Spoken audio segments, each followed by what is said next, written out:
Okay, hi and welcome everybody. So this time we're going to discuss an example for a selection control structure. So how you're going to create an algorithm or a pseudocode and a flowchart when you have a selection structure in your steps. So going back to our discussion last time, when we say selection, it means that in the flow of your program, you're going to have options. So options means you're going to have a condition. So in programming, we most of the time use the construct of an if statement. So an if statement has two options. You have the true and the false. Okay. So to do that, you need to have a condition. So if the condition is true, these statements will be executed by your program. Else, if the condition is false, the statements will be executed by your program. So remember that in an if statement, these two will not be executed simultaneously or together. So only one will be executed. It depends on the result of your condition. So if the condition is true, this statement will be executed. If the condition is false, the statement in your else block will be executed. Okay, so if you're going to create a flowchart also for this pseudocode, so you have here, this is your input, okay, and this part here, this is your condition. So it has two possible outputs or options, flows. So if this condition is true, it will go to this group of statements, okay? So you can have one or many statements after this. And then if your condition is false, it will go also on this direction, okay? So let's go back to our example. Okay, so the example says, design the algorithm or pseudocode and draw a flowchart for a program that performs the following steps. So first step, we need to input the length and the width. Okay, so again, we have to start and then we say input. So we have two inputs here. And then compute for the area. So the area is computed as length multiplied by width. Okay, so we can say set. Then we can have our variable area is equal to length times width. Make sure you use the same spelling of your variables here. And then third step, if the area is more than, so you can see here, we have now the keyword here, if. So it means it's a condition. It means there will be a condition or conditional statement. If the area is more than 1,000 output, this area is a big area. Otherwise, means that if it's not more than 1,000 output, not a big area. Okay, so we say if. So our condition will be if the area is more than. So in here, you have to use the comparison symbols. So if the area is more than or more than 1,000, so what we have to do, okay, so you can just indent this one so that you have a clean code.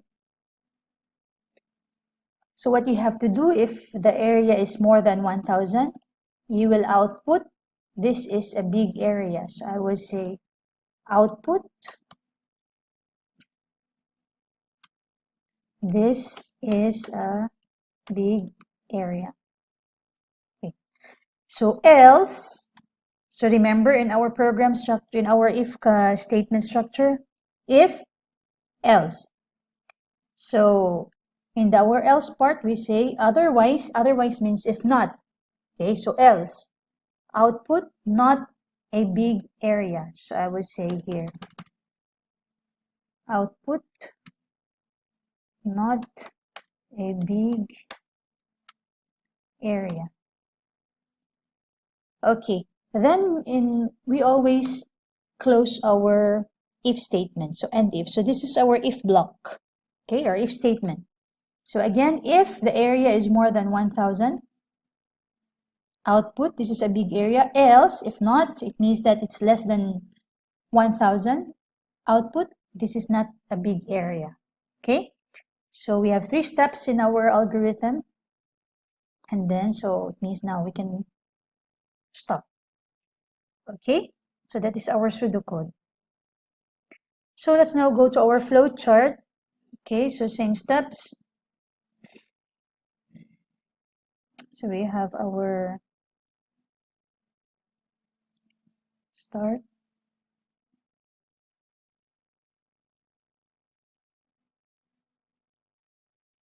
Okay, then we have our input.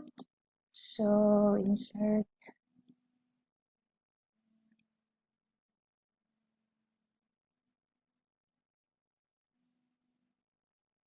We say input, length, comma, width.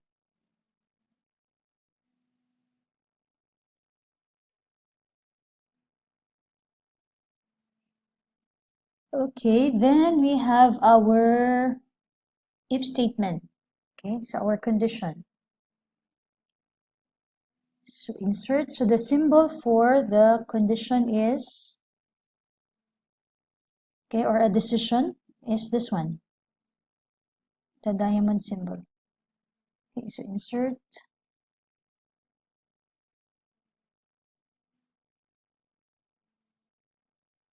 Just make our table bigger.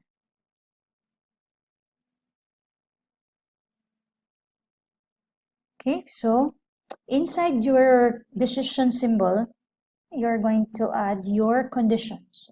If area is more than 1,000.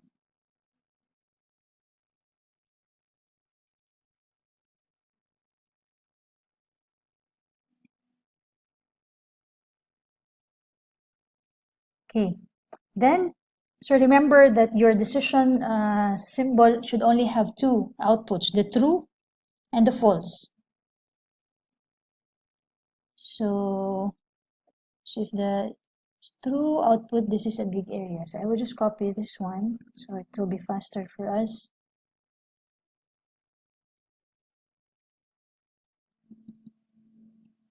Okay, then I will say here output.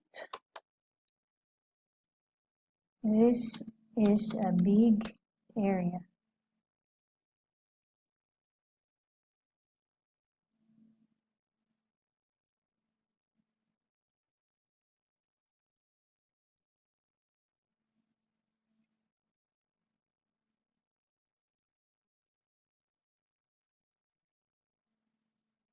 Okay, then the other one,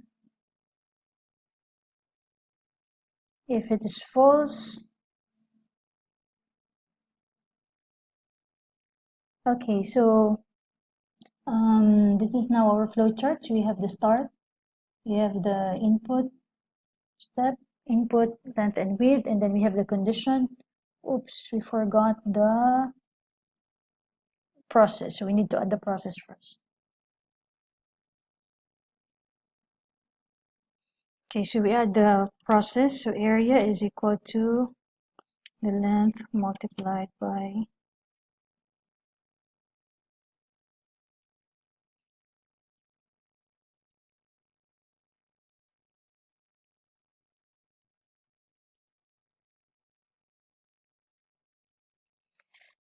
okay, then you can just make your flowchart look beautiful and organized after.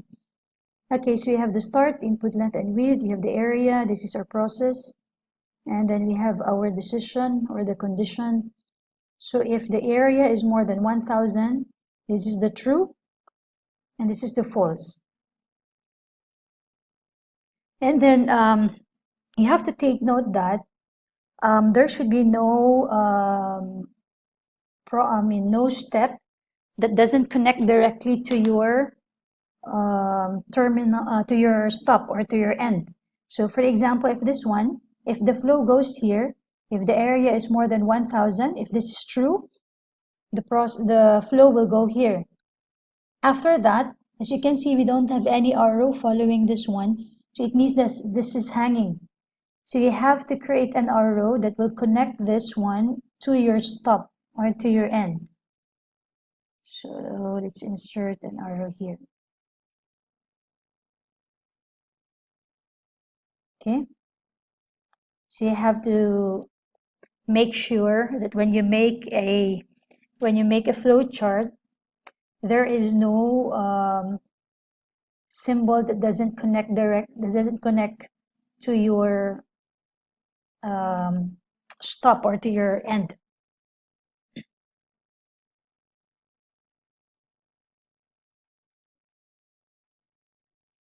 Okay, then we just need to label this one with our the text box.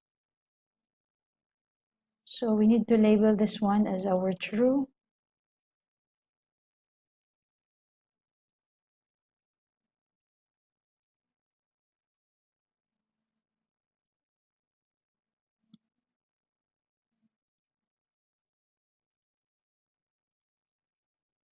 And then I'll copy this, and this is for the false.